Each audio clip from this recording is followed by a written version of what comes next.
Shalom. En esta oportunidad queremos hablar de otro texto que ha sido sumamente controversial, que tiene que ver con algo similar al texto de Isaías 14. Y es el texto de Ezequiel capítulo 28, en el que muchas personas aseguran que se refiere al Satán como un ángel que antes tenía gran gloria y la perdió. Vamos de una vez entrando en materia y vamos a leer el texto. Vamos a leer Ezequiel capítulo 28, versículos 11 en adelante. Dice así el texto. Y me vino otra vez la palabra del Eterno diciéndome: Hijo de hombre, entona una endecha por el rey de Tiro y dile: así dice Dios el Eterno. Tú eras el sello de la perfección, lleno de sabiduría y perfecto en hermosura.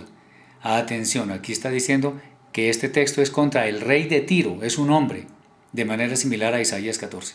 Aquí no está hablando de ningún ángel, ni del Satán, ni de nadie por el estilo. Contra un hombre que es el rey de Tiro. Todo esto que estamos hablando es contra el rey de Tiro.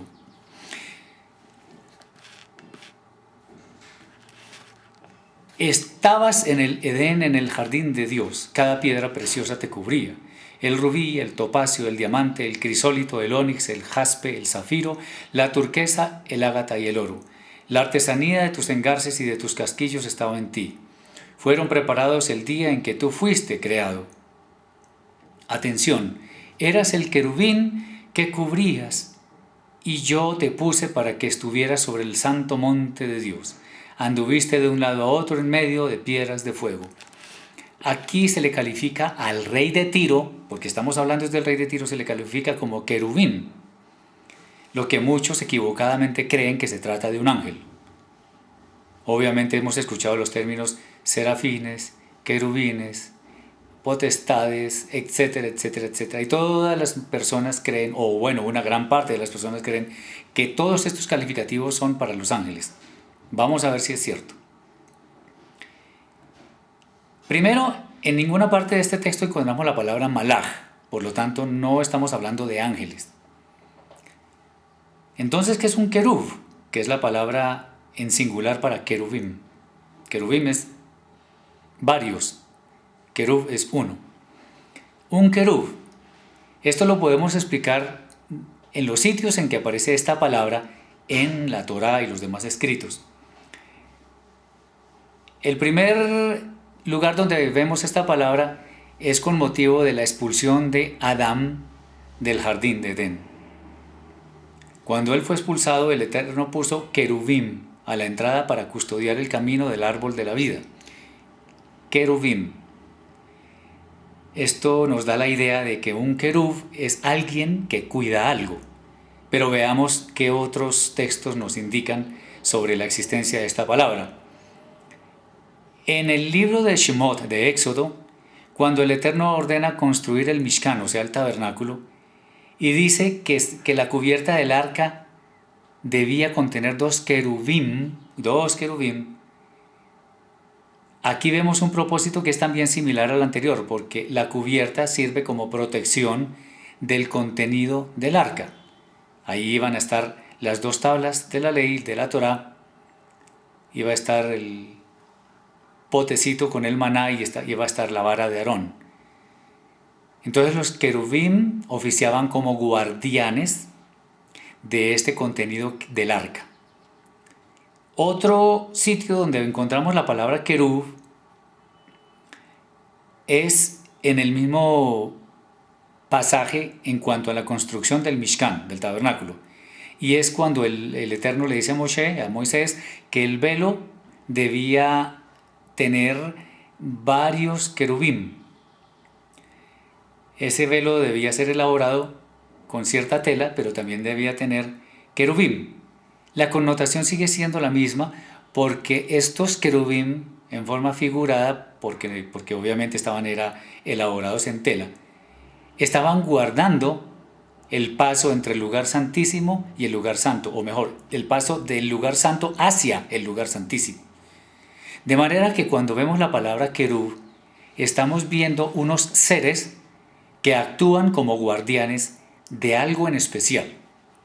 De manera que cuando aplicamos esto al texto al cual nos estamos refiriendo, estamos hablando exactamente de lo mismo, de un guardián. Si el texto quisiera indicarnos que se tratara de un ángel, lo diría directamente, no diría que este hombre era un querubín, sino un malaj o algo así. Muy bien. Este tipo de interpretaciones se dan cuando desconocemos el trasfondo hebreo de las Escrituras. Todo lo que hemos leído, y de ahí en adelante igual, se refiere, como dice en la Reina Valera, una endecha contra el rey de Tiro. El rey de Tiro no se refiere a un ángel ni al Satán, porque los ángeles no tienen la misma naturaleza de los hombres. Tengamos en cuenta esto. Hay algo que sí podemos ver en sentido figurado y es bastante sorprendente. ¿Quién estuvo en el jardín de Edén y era perfecto en sus caminos hasta que se halló en él maldad? Sí, seguramente algunos ya lo están pensando. Esa persona era Adán, el primer hombre. El texto simple se refiere al rey de Tiro, sí, efectivamente, porque eso es lo que está diciendo. Pero figurativamente podríamos pensar en Adán también, porque ese es el tipo de interpretación que nos da una sugerencia de quién estuvo en el jardín de Edén y era perfecto en sus caminos. Adán fue perfecto en sus caminos. Pero el texto literalmente está hablando del rey de Tiro. En consecuencia, nadie que conozca el trasfondo hebreo de las Escrituras puede afirmar que los textos de los profetas, Isaías y Ezequiel, Isaías 14 y Ezequiel 28, se refieren al Satán o a algún ángel. Solo una última notica. Es un error mayúsculo de interpretación decir que del texto del profeta Ezequiel se puede concluir que el Satán era el ángel más elevado y que estaba encargado de la alabanza al Eterno, porque el texto ni siquiera sugiere eso. En ninguna parte lo dice. Si nosotros hacemos interpretaciones alegóricas, debemos someternos al texto simple. No es simplemente que nosotros, en nuestro propio sentir limitado, creamos que las cosas son como nosotros creemos. En ninguna manera. Las cosas son como el Eterno dice. Y si el Eterno dice una cosa, nosotros no tenemos ningún derecho de torcer el sentido literal de las Escrituras. Por supuesto, hay varios tipos de niveles de interpretación bíblica, pero todos guardan perfecta armonía. No significa que si el texto literal dice algo, en la interpretación alegórica no quepa otro tipo de escena.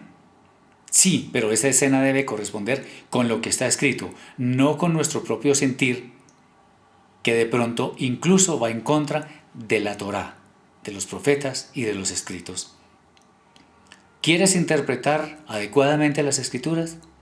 Estudia la lengua hebrea o hazte de un maestro que te enseñe el trasfondo hebreo de todos los textos sagrados.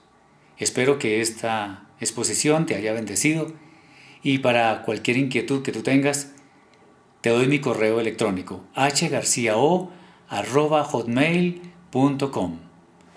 Shalom.